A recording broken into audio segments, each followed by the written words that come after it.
Greetings from the banks of Mossy Creek here on Carson-Newman's campus. I'm thrilled to have an opportunity just to share a word of encouragement with you on this Good Friday. This semester has been unlike anything that any of us could have ever imagined.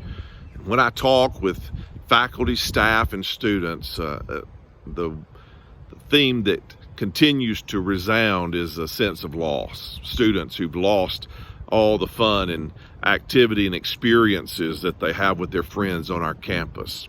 Seniors have lost traditions that precede graduation. Athletes have lost opportunities on the field of competition. Our faculty have lost time in the classroom with students, and it's on and on. All of us have had incredible disruptions to our lives.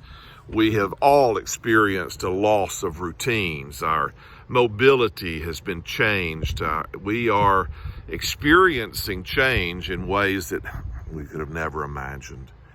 But what an appropriate time for us to think about loss on Good Friday. Can you imagine what the disciples would have been experiencing 2,000 years ago? Just think with me. They had walked with Jesus for 3 years. They had served with him. And now they had witnessed his arrest, his trial, his conviction, his torture, and ultimately his death. The questions that they must have been experiencing and the anxiety about the future would just be unbelievable. It was a sense of loss. But John records for us in his gospel account in chapter 20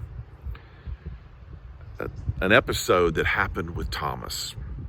Thomas had heard reports that Jesus had been raised from the dead, but he said he wouldn't believe until he had the opportunity to touch his wounds himself. And so Jesus, in his grace, appeared to Thomas and allowed Thomas to touch his hands, his feet, his side. And in response, Thomas declared that Jesus was his Lord and God.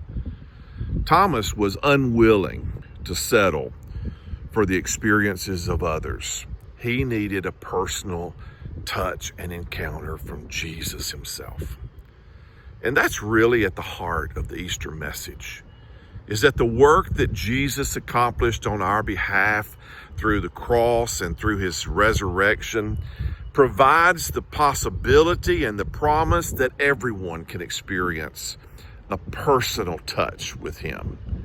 You can have a personal encounter with Jesus. And my prayer for you and for all of us in this season that we're experiencing, where we are lamenting so much loss, that we will experience a fresh, powerful, and personal touch with Jesus.